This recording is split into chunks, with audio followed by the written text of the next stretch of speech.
The barracks of Orbital Base 17 echoed with the clamor of off-duty alien soldiers.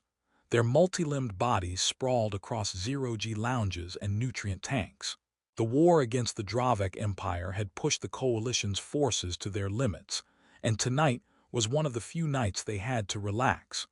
Jokes flew in half a dozen languages. Stories of battles, victories, and scars compared like trophies. But when the topic turned to humans, the laughter grew louder. "You mean the Terrans?"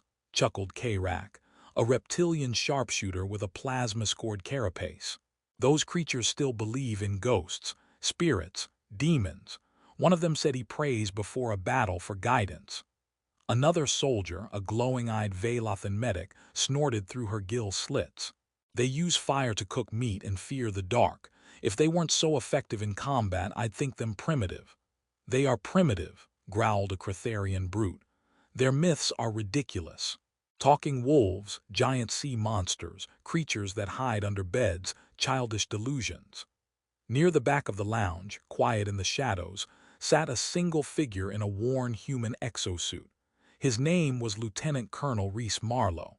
His face was weathered, bearing cybernetic lines across his jaw and down his left arm. His rank made him one of the highest-ranking human officers on the base, but he didn't often speak. Tonight, he did. "Are they really so ridiculous?" Reese asked, setting down his drink. His voice was gravel and steel, a scarred melody of battles too long fought. The room fell into a hush. Reese stood, slow and deliberate, and stepped forward. "You think human myths are funny? Let me tell you a story, a real one." Some snickered, others leaned forward. The silence deepened. He began. "Long before humanity reached the stars, before we even cracked the speed of light, we told stories. Not just to entertain, but to survive. Our world was brutal, predators, ice ages, plagues. We made stories to remember dangers, to pass down truths. We called them monsters, but they were warnings." He paused, looking each soldier in the eyes. "But some of them were real." He let that sink in before continuing. "In the Battle of Trenlar IV, you all remember how the sky turned black for 5 days. How the Dravak released those quantum warp beasts that devoured squads whole. You remember how our orbital cannons went silent. You remember the ground splitting beneath your feet." The room tensed. Every species present had lost comrades in that battle. Reese took a breath. "My unit, Echo 9, was trapped behind the ridge with no ammo, no backup, and no comms. One of my men, Private Solis, was bleeding out.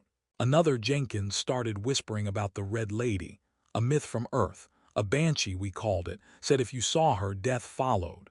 The Cretharian scoffed, "Superstition." Reese didn't flinch. "Except I saw her." He turned slowly, letting the silence build. A humanoid form, red as fresh blood, no legs, just mist, eyes like burning suns. She hovered above the battlefield while the Dravak closed in. My men saw her too.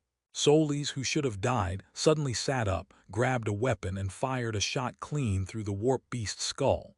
I asked her what she saw. She said the lady whispered to her. "Not yet." The Veilothan shifted uncomfortably. "A hallucination. Maybe. But then how do you explain the warp beasts retreating? How do you explain the Dravak falling back before our reinforcements arrived? How do you explain every sensor recording an energy spike from an unidentifiable source the moment she appeared?" The room fell utterly silent. Reese leaned forward, his voice softer now. "Humans aren't like other species. We don't just fight with logic or strategy. We fight with belief, faith, hope, myths. Sometimes those stories give us the strength to stand when we should fall." A young alien cadet raised a trembling limb. "But are your myths real?" Reese smiled faintly. "That depends. Are you willing to believe in something you can't prove?" The lights dimmed as a proximity alert blared.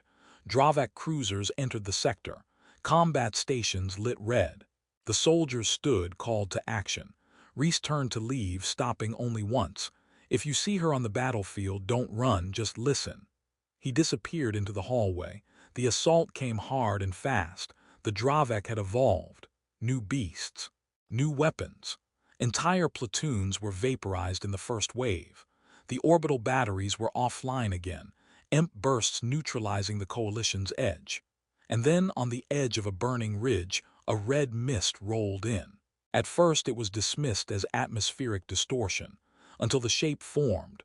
A figure, hovering, female, burning eyes, the Red Lady. No one fired, even the Dravak hesitated. Then the tide turned. Reese led the counteroffensive himself. His squad, Echo 9, moved with surgical precision. Where the lady passed, enemy tech failed. Warp beasts shrieked and dissolved into smoke. Troops who had been unconscious stood and returned to the fight. Coalition forces pushed back, inch by inch, until the skies cleared.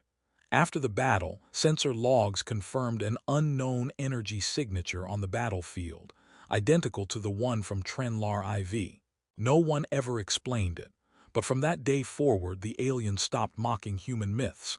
They asked questions instead, and they started telling stories of their own. Some say Reese died in the last campaign. Others say he simply vanished, disappeared during a deep recon into Dravak territory.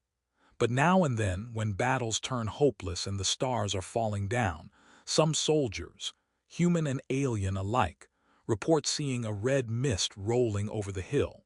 And a whisper always the same, "Not yet," because sometimes the myths are just waiting to be believed.